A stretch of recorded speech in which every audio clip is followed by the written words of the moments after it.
Bismillahirrahmanirrahim.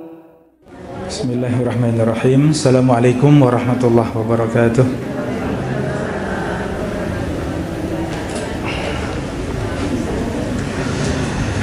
Alhamdulillah, hamdan katsiran tayyiban mubarakan fi kama yuhibbu rabbuna wa yardah. Wa ashhadu an la ilaha illallah wahdahu la syarika lah. Wa ashhadu anna Muhammadan abduhu wa rasuluh sallallahu alaihi wa ala alihi wa sahbihi wa man sara ala nahjihi wastanna bi sunnatihi wahtada bi hadihi ila yaumiddin.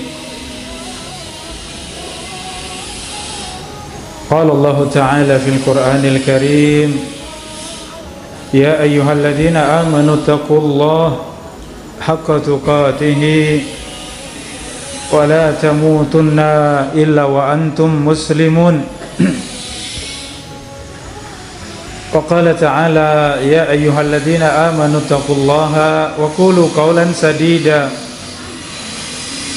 yuslih lakum a'malakum wa yaghfir lakum dhunubakum wa may yuti'illaha wa rasulahu faqad faza fawzan 'azima. Amma ba'du, alhamdulillah, saudari-saudari, ibu-ibu, para bunda rahimani wa rahimakumullah, bersyukur kepada Allah sore yang berbahagia ini Allah perkenankan untuk kita semuanya kembali bermajlis ilmu. Bersama-sama kita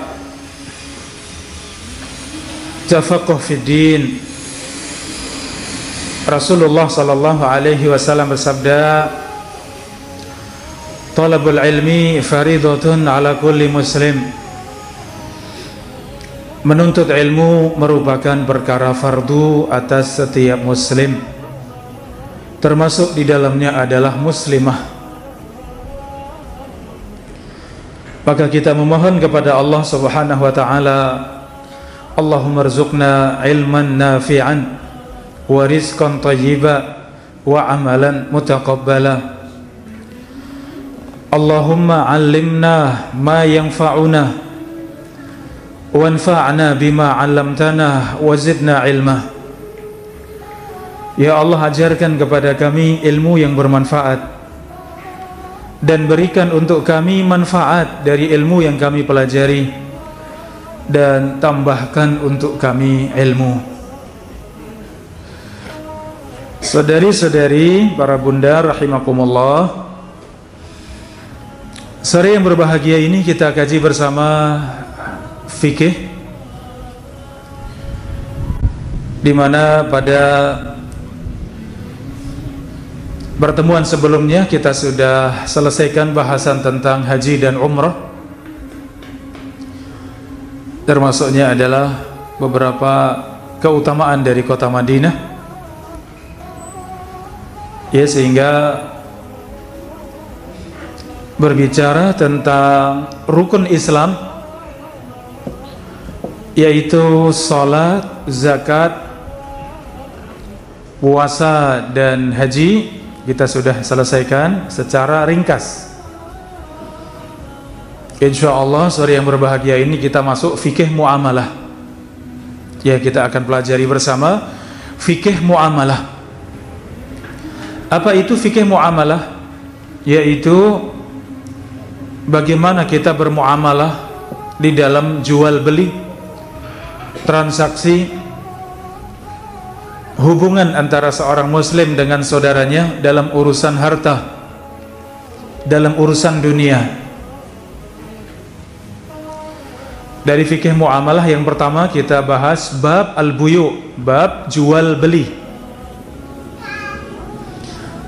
Ya, fikih tentang jual beli kita butuh, ya ibu-ibu sekalian. Ya, agar kita tahu mana jual beli yang boleh, mana yang tidak boleh. Ya, sehingga benar-benar kita di atas ilmu.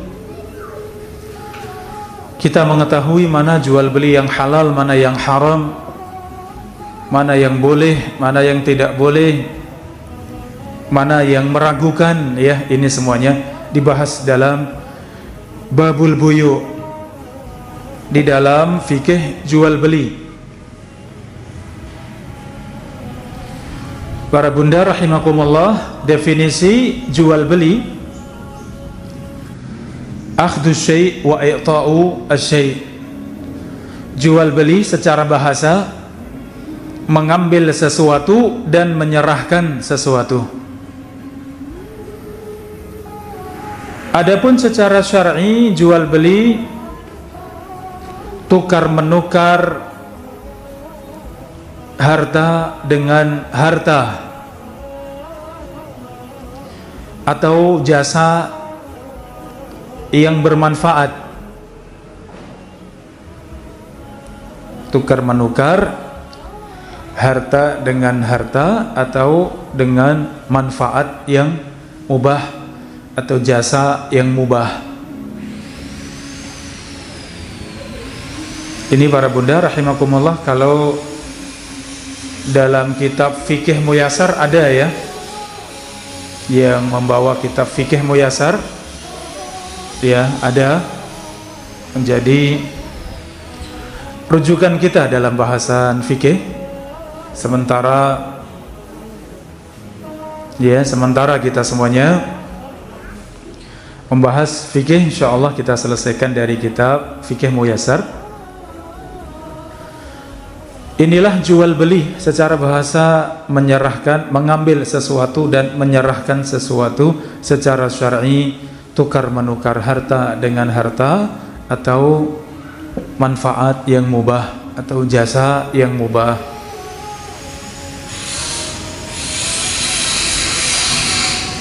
Para bunda rahimani wa rahimakumullah, hukum jual beli hukumnya boleh, hukumnya mubah. Di dalam surat Al-Baqarah ayat 275, wa ahallallahu al-bai'a wa harramar riba. Allah menghalalkan jual beli dan mengharamkan riba. Ya, surat Al-Baqarah ayat 275. Allah menghalalkan jual beli dan mengharamkan apa? Riba.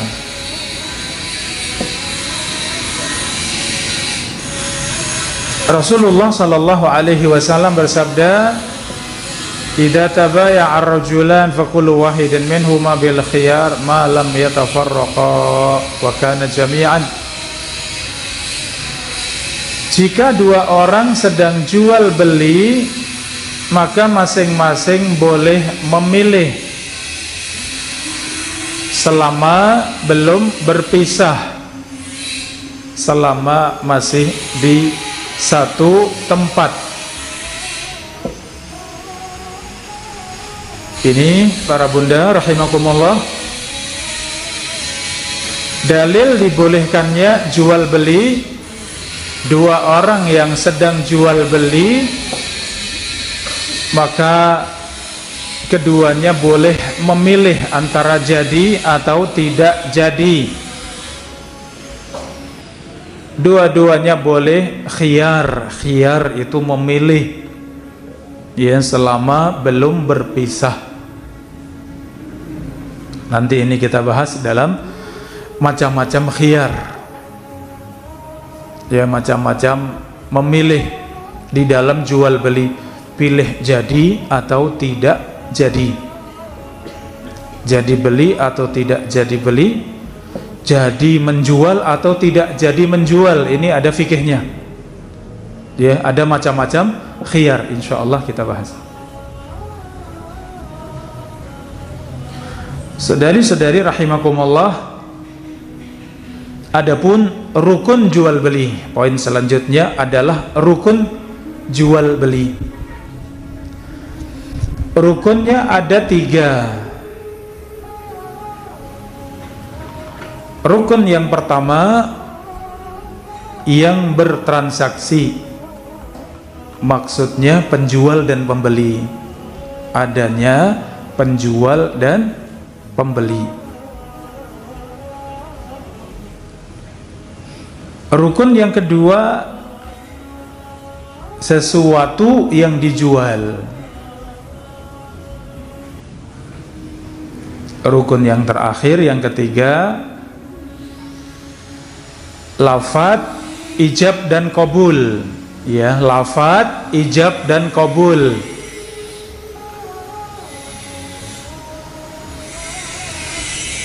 Ijab dan qabul, ijab itu lafadz menyerahkan, qabul itu lafadz menerima, disebut dengan ijab qabul. Jadi ijab qabul tidak hanya di pernikahan ya para bunda, ternyata dalam jual beli juga ada ijab qabul. Ijab itu menyerahkan, qabul menerima.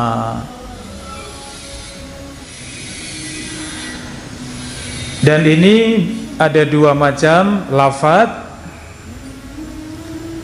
ijab dan qabul, ada secara lafadz, ada secara perbuatan. Ya, ijab qabul itu bisa dengan ucapan, bisa dengan perbuatan. Ucapan, penjual mengatakan ini aku jual, ya, dengan ucapan aku jual atau bi'tu, aku menjual. Pembeli qabulnya itu dengan mengatakan ishtara, itu aku beli. Ya, penjual mengatakan aku jual, pembeli mengambil dan mengatakan aku beli. Itu kalau dengan ucapan. Kalau dengan perbuatan maka cukup dengan serah terima. Penjual menyerahkan barangnya, ya, kemudian pembeli menerima barang tersebut dan menyerahkan uang pembayarannya, penjual menerima uang pembayaran. Ini namanya apa? Ijab dan qabul dengan perbuatan. Jadi tanpa ucapan boleh tidak? Sama-sama tahu harga, apalagi sudah ditulis harga. Pembeli mengambil barangnya, harganya 100.000, ambil uang merah, kemudian diserahkan, sama-sama diam. Tapi serah terima masing-masing penjual dan pembeli, ini sah tidak? Sah ya. Rukunnya ada 3, penjual dan pembeli. Rukun yang kedua ada barangnya, barangnya kitab, buku, harganya 100.000. Kemudian rukun yang ketiga tadi apa? Adanya ijab dan qabul. Maka setelah serah terima barang maupun harga atau uang, maka sudah terjadilah jual beli dengan rukun-rukunnya. Para bunda rahimakumullah, poin selanjutnya saksi dalam jual beli. Mendatangkan saksi dalam jual beli ini hukumnya sunnah. Jadi ada penjual, ada pembeli, ada lagi yang ketiga siapa? Saksi. Ya, yang ketiga saksi. Dalam surat Al-Baqarah ayat 282, wa ashhidu idza tabayatum, datangkanlah saksi jika kalian jual beli. Tapi tadi hukumnya apa para bunda? Hukumnya sunnah, jadi tidak wajib. Lah ini sangat dianjurkan kalau itu jual belinya sesuatu yang besar. Jual beli rumah misalnya, jual beli tanah, harganya 300 juta, harganya 1 miliar. Ini transaksi besar. Sebaiknya ada saksi. Saksi itu berapa orang? Minimal dua orang laki-laki. Kalau tidak ada satu laki-laki, boleh digantikan 2 orang wanita. Satu laki-laki 2 wanita boleh. Ya, ini jadi ternyata apa yang seharusnya disaksikan, mendatangkan saksi, itu transaksi jual beli, transaksi yang besar. Demikian juga utang piutang.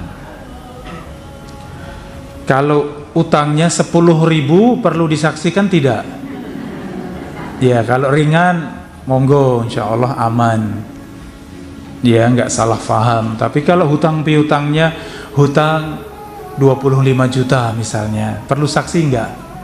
Sunnah untuk adanya saksi. Allah mengatakan, ya ayyuhalladzina amanu idza tabayatum, ya ayyuhalladzina amanu idza tadayantum bidainin ila ajalin musamman faktubuh. Wahai orang-orang yang beriman, jika kalian saling hutang piutang, maka datangkanlah saksi. Ini catatan pelajaran sore yang berbahagia ini, para bunda. Kalau jual beli yang besar hendaknya ada saksi. Kalau utang piutang yang besar hendaknya ada saksi. Apa tujuannya? Biar tidak salah paham, biar tidak berselisih. Kayaknya dulu hutangnya 15 juta, yang satu enggak, dulu itu cuma 14 juta. Lah terus yang mana yang benar? Allah yang tahu. Repot tidak? Ya. Tapi kalau ada saksi ditulis, masing-masing pegang salinan dari saksi tersebut, transaksinya apa, jumlahnya seberapa, penjual pembeli tanda tangan, 2 orang saksi tanda tangan, masing-masing pegang. Ada kemungkinan salah paham? Insya Allah tidak, karena masing-masing memegang bukti transaksi tersebut, ada yang menyaksikan. Masih ingat kisah yang pinjam meminjam 1000 dinar? Ya, Rasulullah menyebutkan satu hadis, ada di masa lalu sebelum Islam 2 orang yang pinjam meminjam. Yang meminjam ini butuh sekali, ternyata butuhnya tidak sedikit, ternyata 1000 dinar. 1 dinar itu 4,25 gram. Jadi pinjamnya 425 gram. Ya, berapa ini? Sekarang 1 gram berapa ribu, para bunda? 1 gramnya berapa ratus? 500 ya, anggap ya. Kalau 500 berarti ya sekitar 2,1 M ya. Pinjamnya 2,1 M ya, orang dulu ya, banyak hartanya. Ketika yang meminjamkan katakan kita tulis utang piutangnya, kata yang pinjam, cukup Allah yang menyaksikan, yang meminjamkan menerima. Kemudian datangkan saksi atas utang piutang kita, kata yang meminjam, cukup Allah yang menjadi saksi. Ya, ternyata yang meminjamkan juga legowo, menerima. Kemudian diserahkan 1000 dinar. Dinar itu emas ya, 425 gram tadi diserahkan. Kemudian pergilah yang meminjam. Ternyata harus melewati lautan, pergi naik kapal sampai di pulau yang terpisah. Saatnya membayar, sudah mau jatuh tempo, uang sudah ada siap dikembalikan 1000 dinar. Ternyata tidak ada kapal yang bisa mengantarkan. Maka orang ini karena mengatakan cukup Allah yang menjadi saksi, cukup Allah yang ya menyaksikan utang piutang, maka orang ini cari akal. Sudah, saya tak ngirim dengan kayu dibelah, dimasukkan 1000 dinar, diikat kembali. Kemudian ya Allah, ini niatku mengembalikan pada orang tersebut, kemudian dilepaskan di lautan. Ya, ini kisah masa lalu ya, luar biasa mukjizat ya. Kalau zaman kita ya jangan. Ditemu orang lain nanti ya. Kalau ini orangnya hebat semuanya, ya takwanya, salehnya, imannya luar biasa. Maka yang dipinjami ini sudah nunggu di pinggir laut ya. Ini sudah saatnya kembali. Datang bukan, datang lagi bukan. Sampai ditunggu, sudah waktunya habis, sudah sore. Ternyata hanya dapat kayu diambil. Ini bisa untuk kayu bakar untuk istri. Dibawa pulang. Ya, sampai di rumah kemudian dibelah. Ternyata ada suratnya, ada uangnya 1000 dinar ada di dalamnya, ada uangnya. Ya Allah, sesungguhnya aku berhutang kepada si fulan dan aku menjadikan engkau yang melihat, engkau yang menyaksikan, dan ini aku kembalikan. Diambil kemudian dibaca, ya Allah, ternyata ia sudah mengembalikan.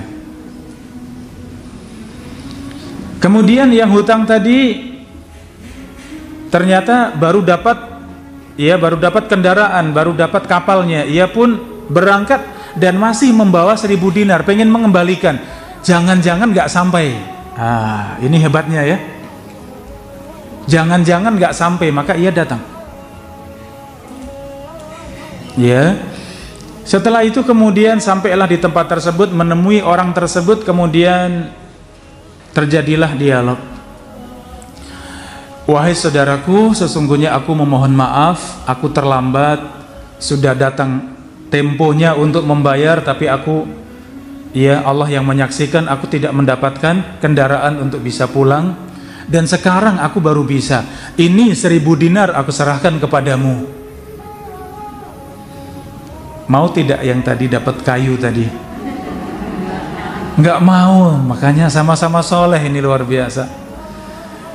Ia mengatakan, wahai saudaraku, sesungguhnya apa yang kamu kirim melalui kayu yang kau belah itu,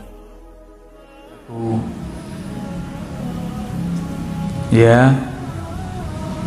Maka ia mengatakan, tidak, ini aku serahkan kepadamu. Subhanallah, saking baiknya tetap menyerahkan yang 1000 dinar tersebut. Yang sudah mengambil pun merasa sudah dibayar, ia pun menolak. Jadi apa ini? Bukan saling berebut, tapi saling apa? Saling menyerahkan. Ya Allah.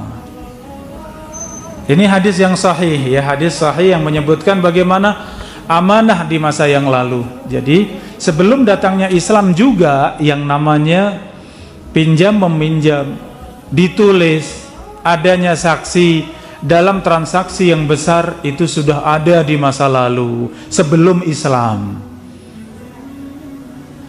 Ya, ini para bunda rahimakumullah. Jadi pripun kalau sekarang jual beli yang besar butuh saksi mboten? Ya, monggo disaksikan. Utang piutang yang cukup besar buat kita pripun, butuh saksi tidak? Ya butuh, silahkan, itu sunnah. Bukan kalau kita khawatir, bukan kalau kita tidak percaya, bukan, itu sunnah dalam Islam. Karena persaudaraan di dalam Islam jauh lebih penting daripada urusan dunia. Kalau tidak ada saksi, tidak ditulis, kemudian salah faham tadi, yang satu merasa hutangnya 15 juta, yang satu merasa hutangnya 14 juta, ini siapa yang bisa memutuskan? Nggak ada. Akhirnya apa yang terjadi? Retak hubungan. Ngeyel sekali, wong 15 kok ngakunya 14. Ya tidak. Akhirnya hubungan retak, ya nggak baik. Coba kalau ada saksi, beres. Coba kalau ditulis, aman. Ya, ini yang seharusnya. Ya, kalau sekarang ada notaris ya para bunda, boleh tidak disaksikan di notaris? Monggo, itu resmi ya. Kalaupun nggak notaris, cukuplah saksi tanda tangan. Kalau mau lebih kuat dengan materai, ya sekarang berapa materai harganya para bunda? 10.000 ya. Dulu 6.000 ya. Wah, ikut naik kayak BBM ya. J. Para bunda rahimani wa rahimakumullah. Kembali kepada bahasan fikih jual beli.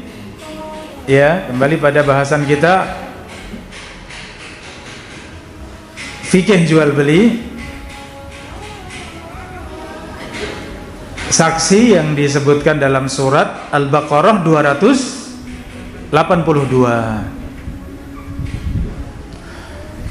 Di 283 masih surat Al-Baqarah 283, fa in amina ba'dukum ba'dan falyu'addil ladzi tumina amanatahu.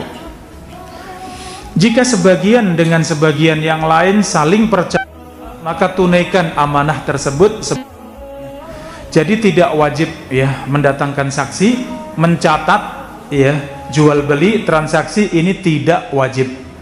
Tapi itu sunnah. Sunnah untuk ditinggalkan apa untuk dikerjakan? Ya, untuk dikerjakan. Maka monggo, kalau dianggap ya hitungan yang cukup, khawatir salah paham, monggo ditulis, monggo didatangkan saksi. Ya, ini.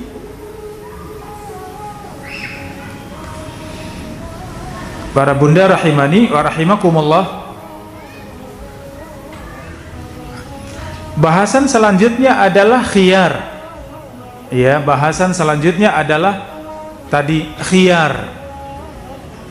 Khiyar itu memilih antara jadi jual beli atau tidak. Bahasa Arabnya, dalam bahasa fikih muamalahnya apa? Khiyar, pakai kha ya, khiyarun, khiyar.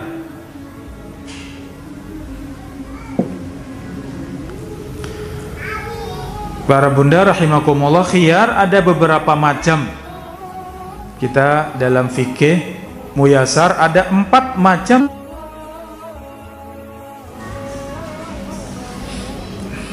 Empat macam khiyar. Yang pertama namanya khiyar majlis atau khiyar tempat. Maksudnya apa?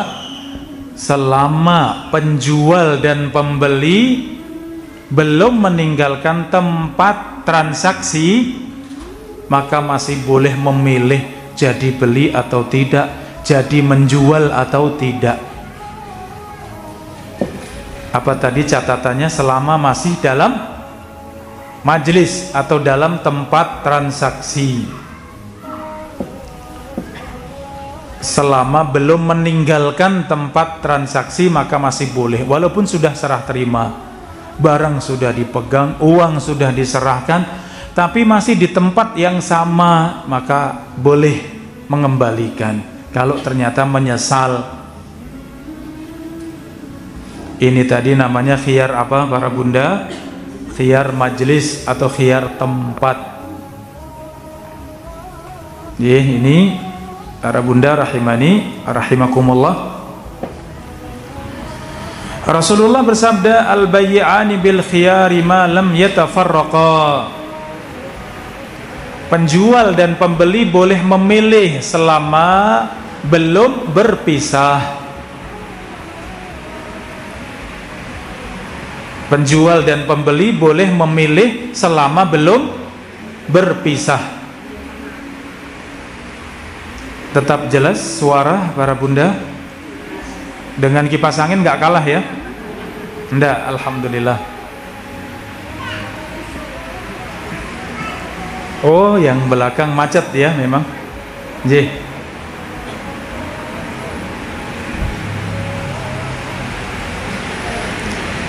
Monggo kalau manut mawon, kalau mengganggu boleh dimatikan untuk yang dipanjenengan ya. J.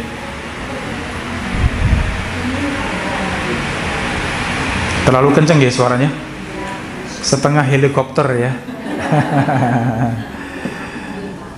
Oh kan langsung senyap. Jadi para bunda rahimakumullah,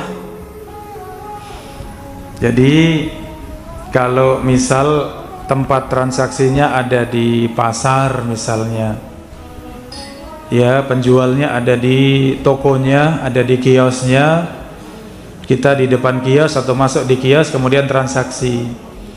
Setelah kita menyerahkan uang, kita mengambil barang, kok kemudian lihat-lihat, berpikir lagi, kok tidak jadi, kok menyesal sehingga tidak jadi membeli, boleh tidak dikembalikan? Nah, dalam fikih muamalah boleh. fikih dalam Islam boleh. Itu kenapa? Karena setiap orang terkadang ada keputusan yang berubah, spontan berubah, ya, atau setelah memegang-megang melihat ternyata oh ini sebenarnya nggak beli pun cukup, di rumah ada walaupun mereknya beda misalnya. Kemudian menyesal pengen mengembalikan, boleh tidak? Penjual harus menerima karena masih dalam majelis. Tapi kalau sudah keluar dari toko, sudah keluar dari kiosnya, boleh tidak mengembalikan? Kalau tidak ada sebab yang penting, nggak boleh mengembalikan. Berarti kalau ada sebab penting boleh. Nanti khiyar ada 4, ini baru 1 ya. Nanti sempurna kalau sudah 4 ya. Khiyar yang kedua, khiyar syarat. Syarat. Iya. Jadi penjual dan pembeli sama-sama boleh memberikan syarat. Boleh penjual saja, boleh pembeli saja, atau dua-duanya. Syarat ya, syartun, syarat. Syarat itu bahasa kita ya. Ya, syarat sahnya salat. Ya, syarat membuat KTP, syarat membuat SIM. Ada syaratnya tidak? Yaitu syarat. Ya, ketentuan. Maka khiyar yang kedua, memilih yang kedua adalah khiyar syarat, yaitu penjual dan pembeli boleh mengajukan syarat ketika ingin transaksi jual beli. Jadi ini tidak hanya jual beli ya, termasuk jasa. Tadi sudah didefinisi sebutkan, misalnya ngontrak rumah, misalnya ngekos kamar ya, atau nyewa mobil, itu masuk dalam jual beli, artinya dalam transaksi, karena itu jasa. Uang dengan jasa, uang dengan uang, artinya uang dengan uang, harta dengan harta ya, barang dengan uang misalnya, atau barang dengan barang masa lalu, namanya apa? Barter ya, itu juga jual beli. Maka boleh memberikan syarat. Misal rumah misalnya, rumah dijual, sepakat harganya 300 juta misalnya, tapi pembeli memberikan syarat, ini belum bisa saya serahkan karena masih saya pakai dan siap-siap pindah-pindah, sehingga baru bisa dikosongkan dan serah terima kunci setelah 2 bulan misalnya. Pembeli nggak apa-apa, saya belum butuh sekarang, setelah 2 bulan baru kemudian serah terima kuncinya, tapi ini saya bayar dulu, ini ada bukti jadi misalnya. Seperti ini boleh tidak? Boleh. Penjual memberi syarat tidak? Memberi syarat. Apa syaratnya penjual tadi? Belum bisa diserahkan kecuali setelah 2 bulan. Itu boleh. Kalau itu sama-sama sepakat, sama-sama menerima. Atau yang memberikan syarat penjualnya. Tadi harga rumah tadi 300 juta.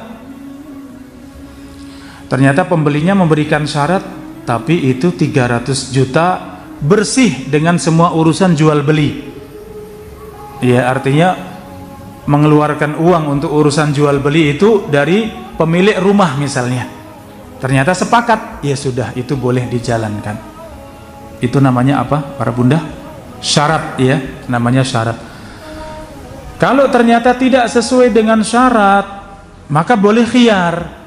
Setelah 2 bulan ternyata rumah masih penuh dengan barang, belum pindah-pindah, belum dipindah, padahal sudah 2 bulan, maka khiyar. Di sini ada pilihan. Pembeli, oh kalau begitu saya nggak jadi, boleh tidak? Boleh, karena ada khiyar tadi. Khiyar syarat, saya sudah menyebutkan syarat.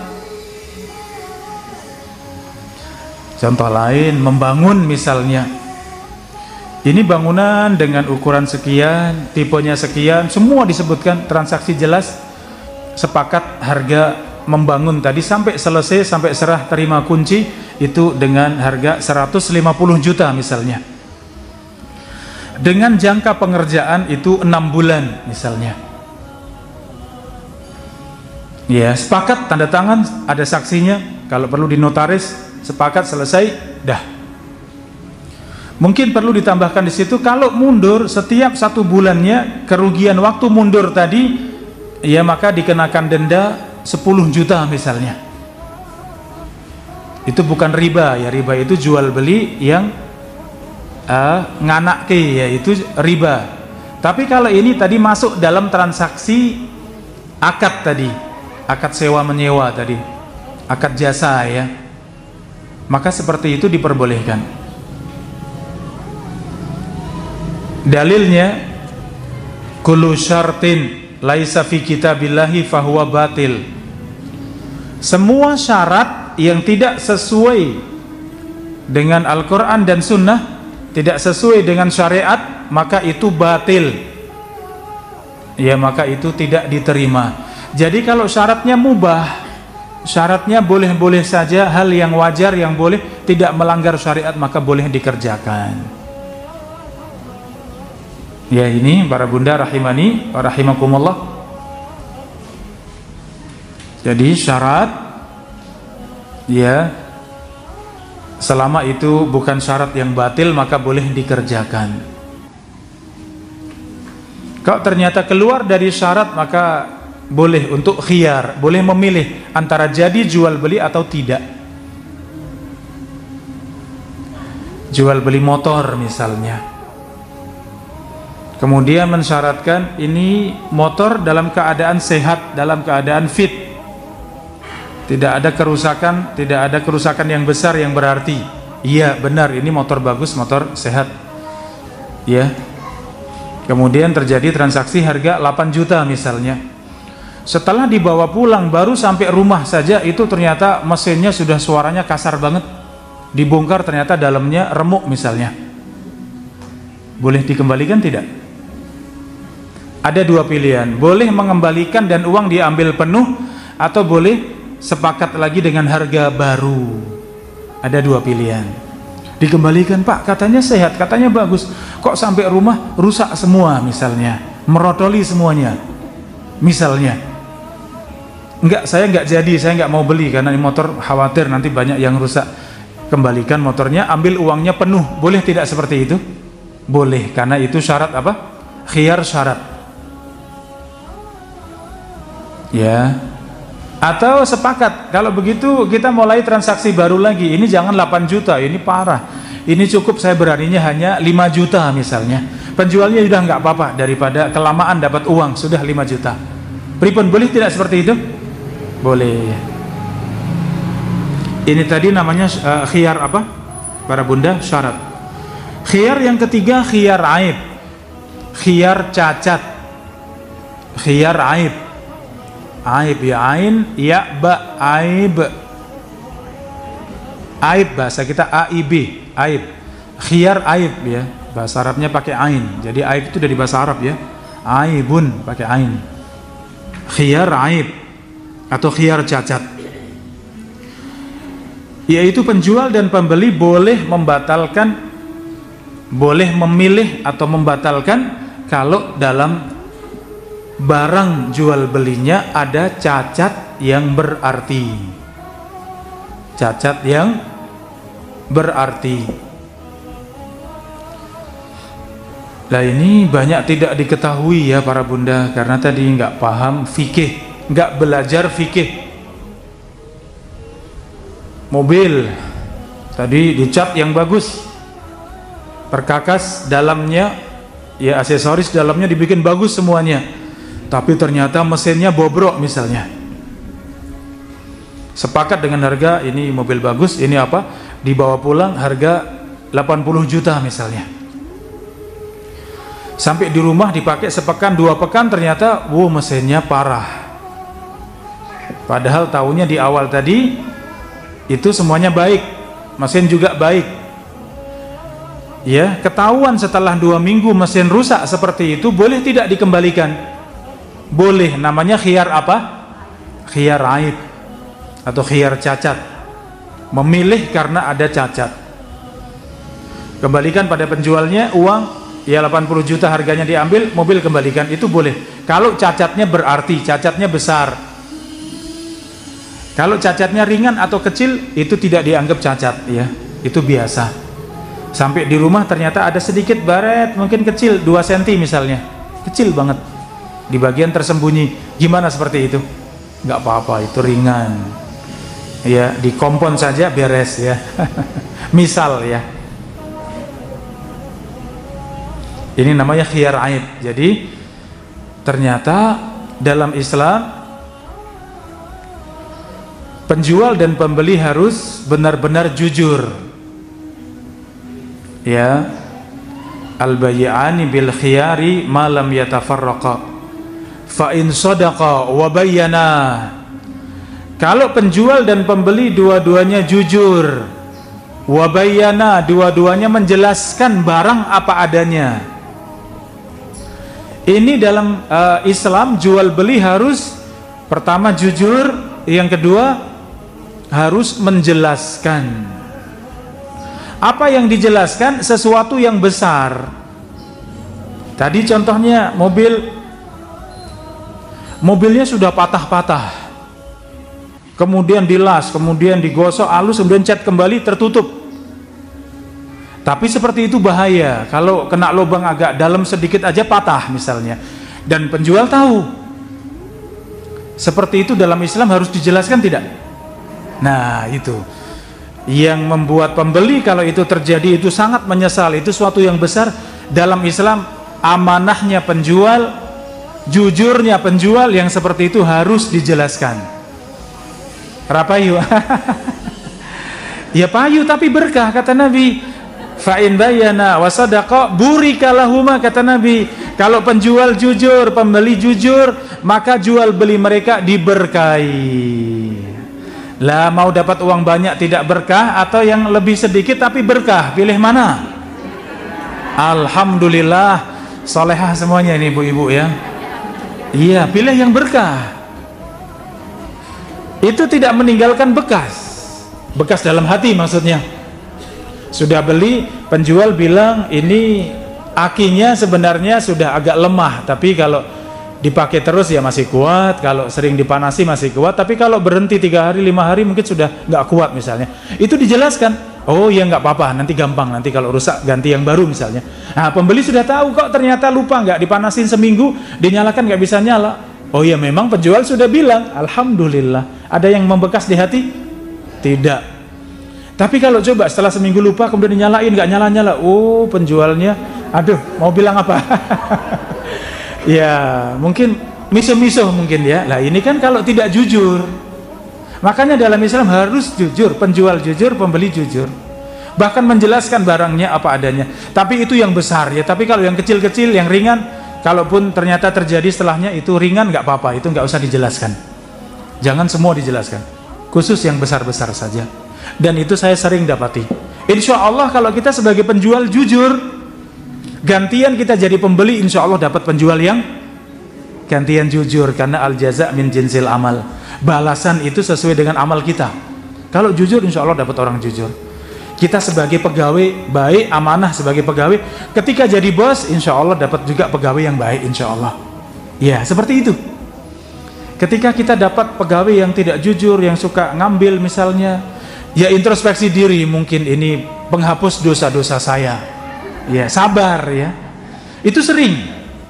Ketika cari, mohon maaf misalnya pembantu misalnya, kok tahu-tahu dapat yang baik, yang jujur, masya Allah kerjanya semangat. Alhamdulillah, mudah-mudahan ini sebagai tanda kebaikan Allah berikan pada saya. Mudah-mudahan saya pandai bersyukur. Kok dapat ya yang kerjanya sudah malas-malasan, setiap kali pulang kok ada yang hilang misalnya. Pernah boten? Pernah mungkin ya. Iya, saya sendiri pernah. Iya, makanya ya Allah ini mungkin menghapuskan dosa. Iya. Ini ya, jadi insya Allah kalau kita baik ketemu orang baik, kita jujur ketemu orang jujur insya Allah. Kalaupun belum, ya itu penghapus dosa kita. Kita sabar, nggak apa-apa. Kita terima, sabar. Ya, ini jadi khiyar aib itu seperti itu harusnya dijelaskan ya. Yang terakhir, yang keempat, khiyar tadlis. Tadlisun, bacanya tadlis. Khiyar tadlis atau khiyar menutupi aib. Khiyar karena ada sebab apa itu aibnya ditutupi. jualnya di malam hari dengan lampu remang-remang, warnanya warna yang bikin warna baju itu samar. Jadi baju lama pun kelihatan dengan warna seperti itu kayak kinclong, kayak seger warnanya. Pas sudah pagi hari terang dilihat, waduh, belintang-belintang. Itu namanya khiyar apa? Tadlis. Yang dijumpai Rasulullah seorang penjual kurma. Bagian atas tumpuan itu dikasih kurma yang kering, tapi yang semuanya basah. Rasulullah masuk pasar kemudian mendapati seperti itu, maka tangan Nabi SAW yang mulia dimasukkan di tumpuan kurma tadi, ternyata basah. Kata Nabi, "Mahada ya sahibat ta'am." Ini apa wahai penjual? Kata penjualnya, "Asobat husama ya Rasulullah." Itu kehujanan wahai Rasulullah. Punya alasan ya, padahal sudah menutupi tadi, itu tadlis namanya. Ada yang cacat tapi ditutupi seakan tidak ada cacat, itu namanya tadlis. Itu kehujanan wahai Rasulullah. Maka Rasulullah menjawab, kenapa yang kehujanan tidak taruh di atas sehingga dilihat oleh pembeli? Barang siapa menipu bukan dari golonganku, kata Nabi. Lah kalau seperti itu payu mboten ibu? Tapi kan menjual dapat untung nggak banyak atau alhamdulillah banyak, tapi itu berkah, itu tenang, pulang ke rumah itu tenang. Tapi kalau jualnya tidak jujur, ada yang ditutupi, ada yang disembunyikan, kemudian dapat untung banyak, itu panjenengan pulang dari toko itu hati tenang mboten? Sebenarnya hati tenang mboten? Sebenarnya ada sesuatu. Gek nanti ia tahu. Jangan-jangan besok datang komplain. Jangan-jangan besok datang marah-marah. Tenang mboten hati? Enggak. Jadi kalau enggak jujur, asidku tuma'ninah, kata Rasulullah. Jujur itu ketenangan. Maka dalam jual beli, transaksi, muamalah, semuanya bangun di atas kejujuran. Sehingga benar-benar nyaman, serah terima nyaman, jual belinya nyaman, pulang dalam keadaan nyaman. Tidur nyenyak mboten? Insya Allah tidur juga nyenyak. Keluarga baik-baik karena hasil yang halal. Anak-anak soleh dan soleha dari hasil yang halal. Ternyata harus seperti itu ya, fikih muamalah dalam Islam ya, jual beli dalam Islam. Jadi sekian para bunda rahimakumullah yang kita kaji pada sore hari ini, mudah-mudahan bermanfaat ya. Sampai di sini. Besok insya Allah kelanjutannya dalam fikih jual beli masih lanjut insya Allah dalam syarat-syarat jual beli. Ya, kalau tadi khiyar, macam-macam khiyar, insya Allah nanti kita bahas syarat-syarat di dalam jual beli. Jadi monggo ada pertanyaan yang langsung yang tertulis, dipersilahkan. Jadi alhamdulillah ada pertanyaan para bunda. Yang pertama, bagaimana caranya agar sholat bisa khusyuk? Masya Allah ya pertanyaannya, agar sholat khusyuk. Khusyuk itu dari hati. Yang paling pokok membuat kita khusyuk itu hati. Maka hati semakin baik, semakin bersih, semakin suci. Hati tidak ada iri, tidak ada dengki, tidak ada permusuhan, tidak ada dendam. Iya, hati yang mudah memaafkan, mudah melupakan kesalahan orang lain. Hati yang punya niatan-niatan baik, insya Allah salatnya mudah khusyuk. Setelah itu usahakan sebab-sebab yang langsung sebelum sholat dan ketika dalam sholat. Sebelum sholat maka usahakan urusan-urusan dunia sudah diselesaikan. Masuk dalam sholat, ingin mulai sholat itu dunia ditinggalkan. Kalau masuk masjid itu sandal di luar masjid, maka masuk masjid juga dunia dilepas di luar masjid. Pikiran dunia, hati yang memikirkan dunia, semua ditinggal di luar masjid. Kalau panjenengan di rumah, ditinggal di luar tempat sholat atau musola. Di rumah punya musola kecil di kamar, boten ibu-ibu? Ada ya? Boleh punya, boleh tidak, nggak apa-apa.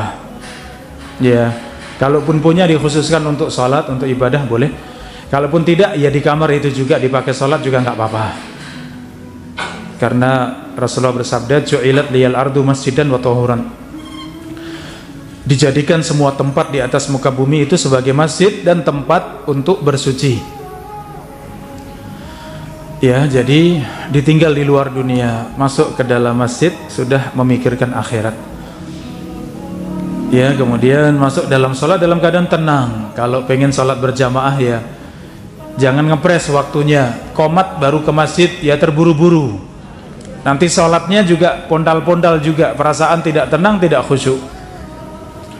Sebelum adzan sudah siap-siap, minimal adzan kumandang langsung bergerak, siap-siap ya.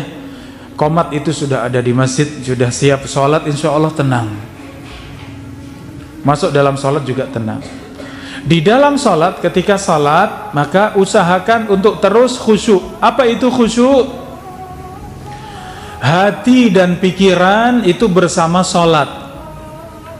Hati dan pikiran itu bersama dengan apa yang kita baca di dalam sholat. Gerakan yang sedang kita kerjakan membersamai sholat, membersamai bacaan sholat, itu khusyuk. Kalau sudah offset, sudah mikir yang lain, ingat itu yang membawa syaitan ya. Pikiran-pikiran di luar sholat itu syaitan. Itu tadi belum matang masaknya, wah yang itu cepet-cepet dimasak, kalau enggak mau busuk itu. Mikir lagi, wah jauh sekali. Iya. Atau mikir lagi, anakmu yang ada di Semarang itu minta duit loh, cepet-cepet dikirim ya. Terus diingatkan oleh syaitan ya. Kalau ada pikiran seperti itu segera kembali, ini paling penting. Kalau diingatkan syaitan, kembali lagi, khusyuk lagi. Pikiran hati bersama salat, pikiran hati bersama dengan bacaan salat. Terus kembali terus sampai salam seperti itu. Itu minimal khusyuk. Kalau sudah hati semakin baik, iman semakin kuat, insya Allah salatnya juga semakin baik, semakin mudah untuk khusyuk. Jadi pertanyaan panjenengan itu mewakili semuanya, termasuk ustadznya ya. Sama, namanya khusyuk susah ya, sulit ya, artinya terus berusaha. Minimal tadi jangan sampai pasrah. Diajak pikiran kemana-mana malah ikut. Ya, diayun oleh syaitan asyik, tahu-tahu ini sudah berapa rakaat ya? Ini rakaat ketiga atau keempat ini ya? Lah tadi ngikuti syaitan, diayun asyik oleh syaitan, terus di bawah syaitan. Ini namanya tidak khusyuk. Jadi minimal khusyuk itu melawan bisikan syaitan. Apapun yang diingatkan syaitan, kembali ke salat lagi, kembali ke salat lagi, terus seperti itu namanya khusyuk. Wallahu taala a'lam. Pertanyaan yang kedua, orang tua itu mengajarkan kalau selesai makan sendoknya ditaruh di atas piring dalam keadaan tengkurap. Apakah ada dalilnya? Jawabannya, kebiasaan yang tidak bertentangan dengan agama monggo. Kebiasaan, adat, sopan santun, unggah-ungguh, tata krama yang tidak bertentangan dengan syariat Islam, monggo, itu boleh, itu benar. Ya, itu dalam kita kebiasaan di Jawa itu penting ya. Itu penting. Artinya kalau selesai makan kemudian sendok dan garpu ditumpuk, ditengkurapkan, itu artinya sudah selesai. Ya, kalau masih terbalik itu ya nggak tahu, tafsirnya banyak kalau kita di Jawa ya, atau di Indonesia secara umum ya. Sehingga nggak apa-apa, itu nggak bertentangan dengan syariat, nggak masalah, boleh. Boleh seperti itu ya. Selama tidak bertentangan dengan syariat. Kecuali kalau kemudian ada keyakinan yang menyimpang. Kalau tidak ditengkurapkan ya, nanti rizki tidak datang misalnya. Ini sudah nggak boleh. Ada keyakinan sesuatu yang diyakini tidak ada dasarnya, ini khurafat namanya. Itu tahayul atau khurafat ya, tidak boleh. Tapi kalau sekedar itu adat ya, ditengkurapkan itu artinya rapih, itu sopan, ya udah alhamdulillah nggak apa-apa. Jadi adat kebiasaan seperti itu. Masuk masjid misalnya sandalnya itu rapih misalnya, ya nggak apa-apa kita rapikan, memang enak dipandang. Sebagian masjid tidak hanya rapih tapi harus menghadap keluar sekalian, jadi keluar tinggal langsung pakai ya ikuti saja, itu nggak apa-apa, rapih ya. Ya ini adat kebiasaan unggah-ungguh sopan santun, naruh barang, naruh sepeda, naruh motor, naruh handuk, naruh jemuran itu di tempat yang orang kalau lewat itu nggak terganggu misalnya, itu adat dan itu baik, kerjakan ya, monggo semuanya. Itu biasanya dari yang sepuh ya, dari yang sepuh. Kalau sifatnya yang khurafat, yang aneh-aneh, harus nyembelih ini, harus nginjak telur dan yang lain, ya itu jangan ya. Tapi kalau yang baik-baik monggo itu boleh. Jadi Allah Ta'ala a'lam. Bagaimana hukumnya dengan syarat jika tidak jadi maka DP ya itu milik penjual atau yang bertransaksi dari itu? Benar, itu boleh, itu halal. Persekot atau DP atau bukti jadi itu memang syar'i, memang disyariatkan. Ketika tidak jadi itu penjual juga rugi. Apa ruginya? Harusnya sudah ada pembeli lain yang datang, harusnya sudah ada banyak yang ingin menawar, tapi sudah jenengan DP, ya sudah saya berhentikan. Semua yang mau beli sudah dibilang sudah di DP, sehingga kalau ternyata sudah DP kok tidak jadi, maka DP-nya tadi mungkin 100.000, mungkin 50.000 sebagai tanda jadi, itu jadi milik penjual. Itu halal, itu benar dalam fikih jual beli. Jadi kalau ngasih DP jangan banyak-banyak. Ya maksudnya secukupnya, bukti itu jadi aja ya, secukupnya. Yang penting bukti tanda jadi. Yang terakhir para bunda, bagaimana membeli sesuatu dari non muslim karena lebih berkualitas? Boleh, monggo. Tapi kalau beri dari muslim walaupun lebih mahal tapi niatannya itu untuk melariskan yang muslim, aku cinta yang muslim, nggak apa-apa lebih mahal sedikit tapi itu muslim, aku lebih sayang pada yang muslim, monggo, Allah berikan pahala. Itu dapat nilai lebih, namanya pahala ya, walaupun lebih mahal. Tapi kalau hati lebih seret kalau beli yang lebih murah, ya monggo, boleh saja. Karena urusan dunia itu kembali kepada masing-masing. Kata Nabi, antum a'lamu bi umuri dunyakum. Kalian yang lebih tahu dengan urusan dunia kalian, kata Nabi. Kalau urusan dunia silahkan bebas. Tapi kalau bersama urusan dunia kok ada niatan-niatan baik, itu dapat bonus, dapat tambahan apa tadi? Tambahan pahala. Pilih pundi, Ibu? Yang murah atau yang muslim? Monggo, itu tingkatan iman ya. Itu tingkatan iman ya, monggo, boleh-boleh saja. Jadi demikian, Allah Ta'ala a'lam bisawab. Kita akhiri, kita cukupi kajian sore hari ini. Kita tutup dengan doa kafaratul majlis. Subhanakallahumma wa bihamdika asyhadu alla ilaha illa anta astaghfiruka wa atubu ilaik. Wassalamualaikum warahmatullahi wabarakatuh.